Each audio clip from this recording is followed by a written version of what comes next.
એક વિદેશી ઇન્ટરવ્યુઅરે ઐશ્વર્યા રાયને પ્રશ્ન કર્યો કે તમારા ત્યાં ભારતમાં કેમ લોકો નોકરી કરતા થઈ જાય, પરણી જાય, પછી પણ મા બાપ સાથે કેમ રહે છે એક ઘરમાં?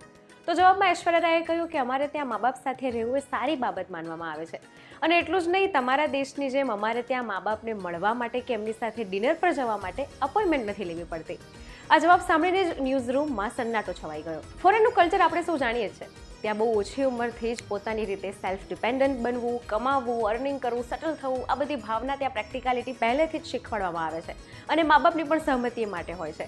અને કદાચ એટલે જ એ લોકોને વર્ષમાં એક દિવસ જાહેર રજા કરીને મધર્સ ડે કે ફાધર્સ ડે ઉજવવો પડે છે પોતાના મા બાપ સાથે ટાઈમ સ્પેન્ડ કરવા માટે.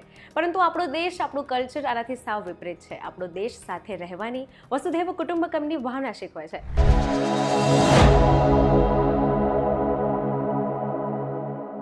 નમસ્કાર, હું જાનવી પંડ્યા. આજના વિડીયોમાં જાણીશું કે ફોરેનમાં એવું તો કઈ વસ્તુને વધારે પ્રાયોરિટી અપાય છે કે જેના માટે એમને વર્ષમાં એક દિવસ મધર્સ ડે કે ફાધર્સ ડે ઉજવવો પડે છે. પરંતુ આપણે ત્યાં કલ્ચર નથી. આપણે હંમેશા આપણા પેરેન્ટ્સ સાથે રહેવું પસંદ કરતા હોઈએ છીએ.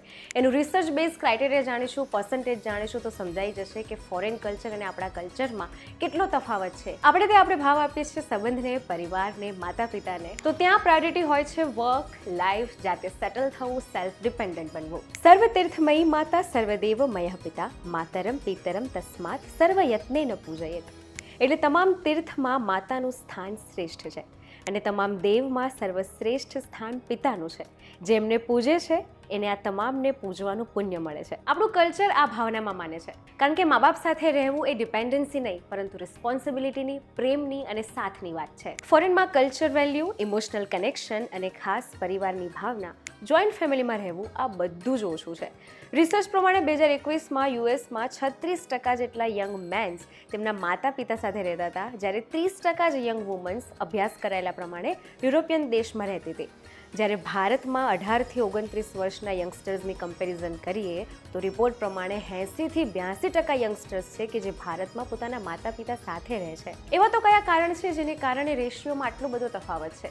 80થી 82% લોકો આજે ભારતમાં પોતાના માતા પિતા સાથે રહેવાનું પસંદ કરે છે, જ્યારે ફોરેનમાં આ એજની માત્ર 30% જેટલી આબાદી જ પોતાના મા બાપ સાથે રહે છે. સૌથી મોટું કારણ છે ત્યાંની મોડર્નિટી અને ઇન્ડિવિડ્યુઆલિટી.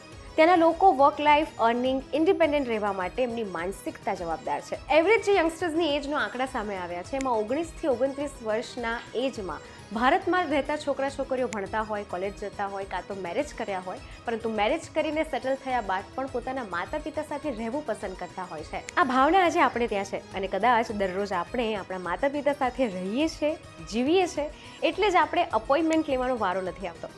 પણ ફોરેનમાં સિસ્ટમ છે, કારણ કે ત્યાં કોન્સેપ્ટ છે લિવિંગ અપાર્ટ ટુગેધર, LAT નો. શું છે આ LAT? તો જનરલી જ્યારે પણ કોઈ આઇડલ એજ એમની કપલની થાય, એ કોઈ રિલેશનશિપમાં હોય, તેઓ પોતાના મા બાપને મૂકીને સેપરેટ અલગ રહેવા જતા રહેતા હોય છે. અને એટલું જ નહીં, રિલેશનશિપમાં ના હોય તો પણ પોતાના પગ પર ઊભા થવાની એક બીજી માનસિકતાને આધારે એ લોકો પોતાના મા બાપનું ઘર છોડે છે. અને નવાઈની વાત તો એ છે કે મા બાપ પણ સામેથી માટે પરમિશન આપે છે, કારણ કે ત્યાંનું કલ્ચર જ એવું છે કે સેલ્ફ ડેવલપ થવું, જાતે અર્ન કરવું ને જાતે સેટલ થઈ જવું નાની એજમાં જ. અને આ માનસિકતા અને આ લાઈફસ્ટાઈલને માટે જ ત્યાં મધર્સ ડે અને ફાધર્સ ડે જેવા દિવસ ઉજવાય છે. અને આ દિવસ માટે જાહેર રજા હોય છે, જેથી વર્ષમાં એક દિવસ પોતાના માતા પિતા પાસે તે લોકો આવી શકે અને ક્વોલિટી ટાઈમ સ્પેન્ડ કરી શકે. વાત અહીંયા બંને કલ્ચરની સરખામણી કરવાની નથી. દરેક કલ્ચરની પોતાની સ્વતંત્રતા છે, પોતાની વેલ્યુ છે, પોતાના એથિક્સ છે, એના પર કોઈ પ્રશ્ન નથી. પરંતુ આપણે આપણું કલ્ચર, આપણી સંસ્કૃતિ શું કહે છે એ આ કલ્ચરમાં ભૂલી જઈએ છીએ, ત્યાં વાંધો છે. કારણ કે આપણા ત્યાં પણ આ કુટુંબ ભાવના, એકતા જે છે તે ધીરે ધીરે ખંડિત થતી જોવા મળી રહી છે. દરેક દેશની સંસ્કૃતિ પાસે કંઈક સારું હોય જ છે શીખવા જેવું, એમાં કોઈ વાત નથી. પરંતુ એ સંસ્કૃતિનું અનુકરણ કરતા આપણે આપણી સંસ્કૃતિને ભૂલી જઈએ, એ અનુકરણ કરવું ખોટું છે. અને કદાચ એટલે જ ત્યાં અપોઇન્ટમેન્ટ લઈને પોતાના માતા પિતા સાથે મળવાનો રિવાજ છે, જ્યારે આપણે 24 કલાક 365 દિવસ આપણે માતા પિતા સાથે રહીએ છીએ. ત્યાંની કલ્ચર મેન્ટાલિટી અલગ છે, આપણે ત્યાંની કલ્ચર વેલ્યુઝ અલગ છે. આ વસ્તુ સમજવી ખૂબ જરૂરી છે, કારણ કે આંધળા અનુકરણમાં આપણે પોતાનું ભૂલી જઈએ એ વસ્તુ ખોટી છે. તો આથી વાત ફોરેનના LAT કલ્ચરની, લિવિંગ અપાર્ટ ટુગેધર. પેરેન્ટ્સ અને બાળક સાથેનું બોન્ડિંગ કેવું છે, ત્યાં કેટલી એજમાં લોકો એટલા રહેવા જતા રહે છે. પરંતુ આપણે ત્યાં એકતાની વાત છે, કુટુંબ ભાવના છે, એટલે આપણે આજે પણ મા બાપ સાથે રહેવું પસંદ કરીએ છીએ. આવા જ ઇન્ફોર્મેટિવ વિડીયોઝ માટે જોડાયેલા રહો વીટીવી ડિજિટલ સાથે.